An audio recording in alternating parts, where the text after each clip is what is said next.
کیا آپ نہیں جانتے؟ اللہ اکبر، آخرت کو یاد کر کے مصطفیٰ جان رحمت خود بھی روئے ہیں، انبیاء کرام کی آنکھوں میں آنسو آئے ہیں، اللہ اکبر، سلف صالحین روئے ہیں، صحابہ کرام روئے ہیں۔ کیا تمہیں نہیں پتا سیدنا ابو بکر صدیق رضی اللہ تعالیٰ عنہ ارشاد فرماتے ہیں، کاش میری ماں نے مجھے پیدا نہ کیا ہوتا، میں اپنی ماں کے پیٹ سے جنم نہ لیا ہوتا، میں کسی مومن کے سینے کا ایک بال بنا دیا جاتا تاکہ میں آخرت میں اللہ کی بارگاہ میں جواب دینے سے بچ جاتا۔ فاروق اعظم کہتے ہیں، کاش میں ایک پرندہ ہوتا،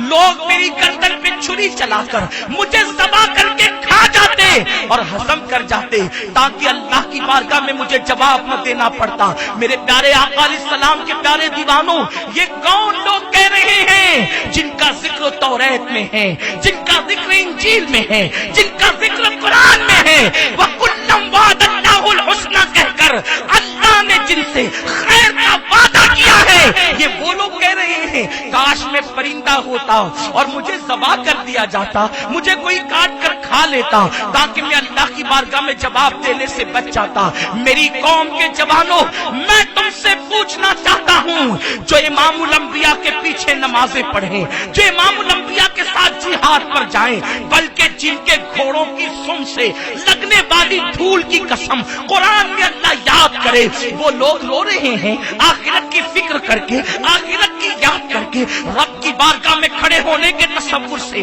وہ کانپ رہے ہیں، رب کی بارگاہ میں جواب دہی کے تصور سے وہ کانپ رہے ہیں۔ کون کانپ رہے ہیں؟ جن کی راتیں تلاوت قرآن میں گزرتی ہے۔ کون کانپ رہے ہیں؟ جو چہرے رسول دیکھ کر اپنے شب و روز کو گزارتے ہیں۔ کون کانپ رہے ہیں؟ جن کے لیے قرآن وعد اللہ الحسنى کہہ کر ان کی بشارتیں بیان کر رہا ہے، ان کی عظمتوں کا اظہار، کبھی والذین معہ کہہ کر، اشداء علی الکفار کہہ کر، رحماء بینہم کہہ کر، تراہم رکعا سجدا یبتغون فضلا من اللہ ورضوانا کہہ کر، سیماہم فی وجوہہم من اثر السجود کہہ کر، اللہ اکبر، ان کی فضیلت قرآن بیان کرے، ان کے خطبے قرآن پڑھے، ان کی عظمت قرآن بیان کرے۔ امام الانبیاء جس کے لیے کہے میرے بعد کوئی نبی ہوتا وہ عمر ابن خطاب ہوتا، وہ امام الانبیاء جس کے لیے کہے کہ اللہ اکبر، معراج میں میرے خدا نے جس انداز سے مجھ سے بات کی وہ آواز ابو بکر صدیق کی آواز تھی۔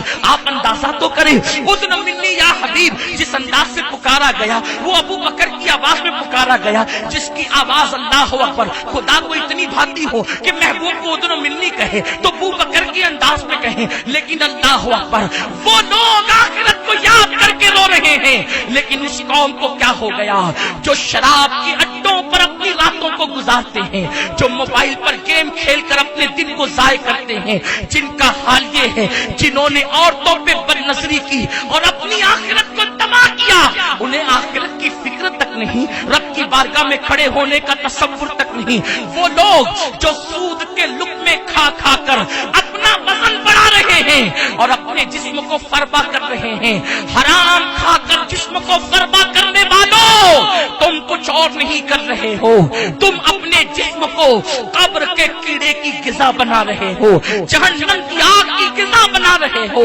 اللہ اکبر، جو ناپ تول میں کمی کر کے ناجائز و حرام مال جمع کر رہے ہیں، انہیں آخرت کی فکر کب ہے؟ جنہوں نے مسجدوں کو ویران کر دیا انہیں آخرت کی فکر کب ہے؟ جو دولت کی محبت میں لوگوں کے مال پر ناجائز قبضہ کر رہے ہیں انہیں آخرت کی فکر کب ہے؟ جو رات میں 2-2 3-3 بجے تک ننگا ناچ ہیروائن کے حوالے سے دیکھتے ہیں، ہیروں کو ناچتا دیکھتے ہیں، ان لوگوں کو آخرت کی فکر کب ہے؟ بڑی معذرت کے ساتھ میں بے حیائی کی گفتگو کرنے کا قائل نہیں، لیکن مجبور ہوں آپ کے سامنے ایک بات ضرور کہوں گا۔ وہ نوجوان لڑکے جو کسی لڑکی کا ہاتھ پکڑ کر پارکوں میں گھومنے کے لیے جاتے ہیں، انہیں آخرت کی فکر کب ہے؟